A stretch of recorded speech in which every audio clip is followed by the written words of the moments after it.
Blockade ہے، counter blockade ہے، اس کو ہم جاری رکھیں گے ہوں ایران کے خلاف۔ تو اس کی وجہ سے ایران پھر گیا ہوں اور اس نے اسٹریٹ آف ہارموز پھر بند کر دی۔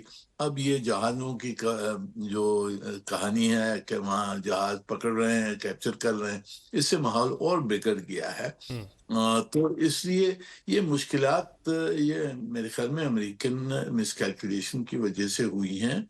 اب یہی دیکھنا ہے کہ اگر یہ دوسرا راؤنڈ ہوتا ہے ہوں تو پہلی چیز تو ہم نے جو سیز فائر ہے اس کا جو وقفہ ہے اس کو ایکسٹینڈ کرنا ہے۔ ٹھیک دوسری چیز یہ جو مسئلے جو ہرموز کے مسئلے جس پہ مس کیلکولیشن ہوئی ہے ان کو درست کر کے ہرموز کو کھلوانا ہے۔ جو ٹھیک ہے پروویژنلی ایران کہے گا کہ میں کوآرڈینیشن کروں گا، ہمارے ساتھ کوآرڈینیشن کریں، اور پر وہ جہازوں کو وہاں سے نکالنا ہوں اور تیل کی جو تجارت ہے اس کو واپس جاری کرنا ہے، تو وہ بہت اہم ہے دنیا کے لیے اور سب کے لیے۔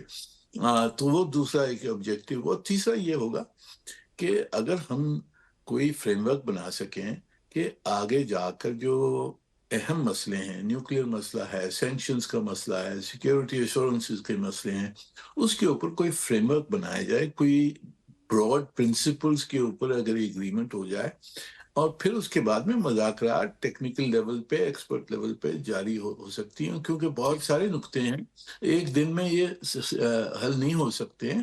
تو ایک پروسیس ہم نے بنانا ہوگا جس کے تحت پورا کمپریہنسو معاہدہ ہو سکے۔ یہ میرے خیال میں آبجیکٹیوز ہماری ہونی ٹھیک چاہیے۔ اب اس میں کیا ہوتا ہے وہ دیکھنے کی بات